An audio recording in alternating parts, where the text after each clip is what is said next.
고린도전서 10장에는 바울이 고린도 교회 교인들을 향해서 교만하지 말라, 항상 조심하고 또 하나님 앞에 신중하고 정말 살아온 판을 걷는 마음으로 살아야 한다. 근거가 그들 앞선 선조들의 삶에 있습니다. 이스라엘이 출애굽할 때 출애굽 자체도 놀라운 하나님 은혜의 역사죠. 도저히 불가능한 일이 하나님 놀라운 능력 가운데 일어난 것이고, 또 약속의 땅 가나안을 향해서 오는 그 광야의 여정 속에서도 하나님의 신실하신 돌보심이 있었습니다. 그러나 그 모든 기적과 같은 신실한 하나님의 돌보심을 경험했다 할지라도 그들 중 대다수를 하나님이 기뻐하지 않았다. 출애굽 1세대는 사실 광야에서 다 죽었죠. 여호수아와 갈렙을 제외한 사람들은 다 죽었습니다. 자녀들 1.5세대 또 2세대들이 가나안 땅에 들어간 것이죠.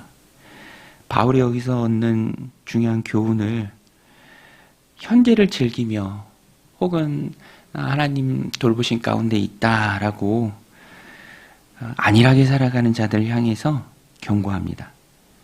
10장 초반에 보면 바울이 여러 가지를 열거하죠. 형제들아, 나는 너희가 알지 못하기를 원하지 않으니 우리 조상들이 다 구름 아래 있었고 시내 산에 있었다라는 말이에요. 또 바다 가운데로 지나며 홍해를 경험했습니다. 홍해가 바다가 벽이 돼서 갈라지는 것을 경험했어요. 또 모세에게 속하여 다 구름과 바다에서 세례를 받고 다 같은 신령한 음식을 먹으며 하나님이 광야에서 주시는 만나를 먹었죠.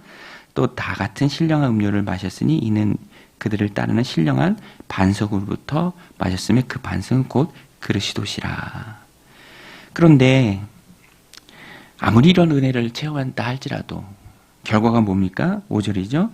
그러나 그들의 다수를 하나님이 기뻐하지 아니하셨으므로 그들이 광야에서 멸망을 받았느니라.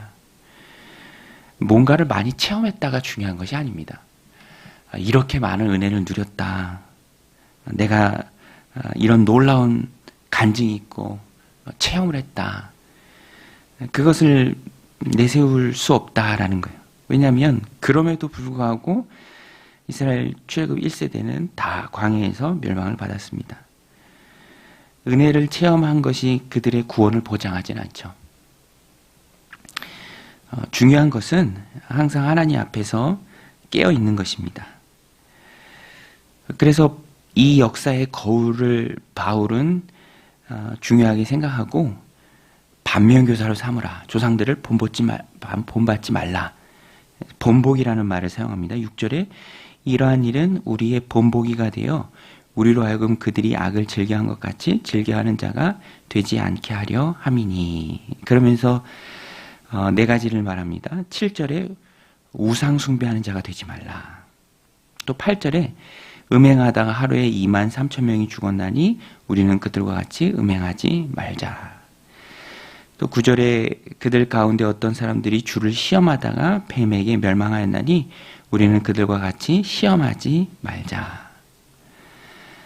네 번째 10절에 그들 가운데 어떤 사람은 원망하다가 멸망시키는 자에게 멸망하였나니 너희는 그들과 같이 원망하지 말라. 그들에게 일어난 이런 일은 본보기가 되고 또한 말세를 만난 우리를 깨우치기 위하여 기록되었느니라. 역사를 통해 배움에 본받아야 할 것, 또 본받지 말아야 할 것을 바로 깨닫고 하나님 앞에 깨닫는 삶을 살아가라라는 것입니다. 은혜를 체험한 것이 중요한 것이 아니라 하나님 앞에 온전히 깨어서 넘어지지 않는 삶을 살아가는 것이 중요합니다. 우상숭배, 음행, 시험하는 것, 또 원망하는 것, 다 자기가 중심이 되는 것이고 죄에 이끌려 살아가는 것이죠. 순간의 즐거움이 있을지 모르지만 하나님의 진노에 놓이는 일들입니다. 어떻게 하나님 앞에 신실한 삶을 살아갈까? 12절에서 바울이 그 답을 말해줍니다. 12절에 그런즉 선줄로 생각하는 자는 넘어질까 조심하라. 늘 하나님 앞에 겸손해야 한다. 살얼음팔 걷는 심정으로 하루하루를 살아가야 한다. 그럼 너무 힘들지 않을까? 그러면 너무 불안하지 않을까? 그런데 우리는 육신의 연약함을 가지고 있는 자들입니다.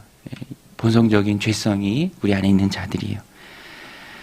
적절한 상황과 환경만 주어진다면 언제든 또 이 우상을 숭배하고 또 음행하고 또 시험하고 원망하는 그런 죄에 빠질 가능성이 너무 많은 자들이죠. 그래서 바울은 선줄로 생각하는 자 넘어질까 조심하라. 선줄로 생각하는 때가 있을 수 있죠. 많은 은혜를 체험한 이스라엘 백성들처럼. 그러나 그때가 오히려 더 조심해야 할 때다.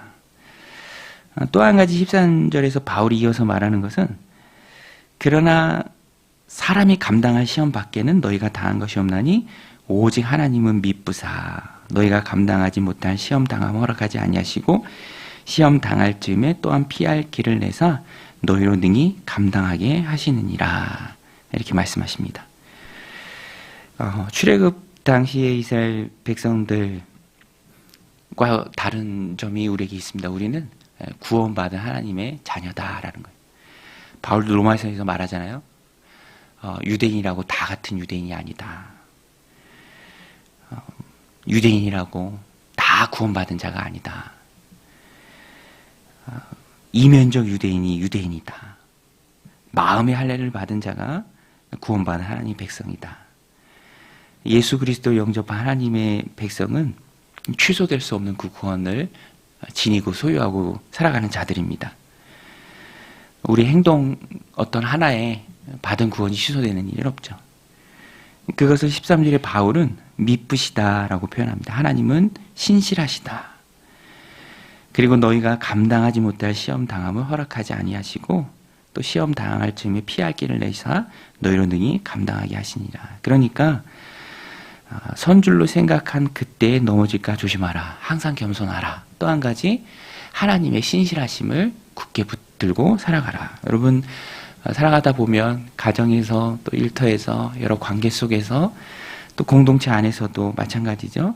어렵고 힘든 일을 겪기도 합니다.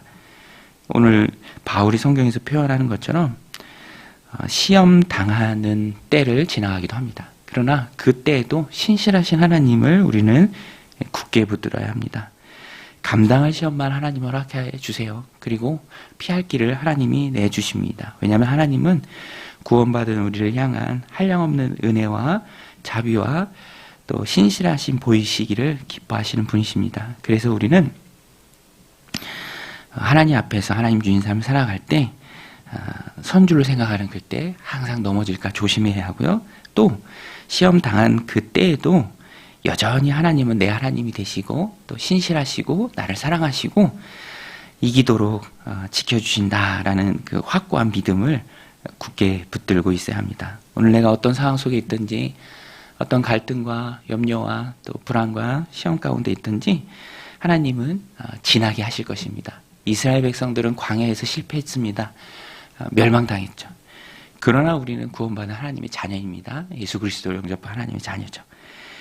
반드시 지나게 하실 것이고요. 또한 피할 길을 내사 우리로 하여금 능히 감당케 하실 것입니다. 어떤 시험 속에서도 하나님의 신실하심을 꼭 붙들고 결국에는 이겨내는 저와 여러분들이 다 되시기를 주님의 이름으로 축원드립니다. 우리 같이 말씀 붙들고 함께 기도하며 나아가겠습니다.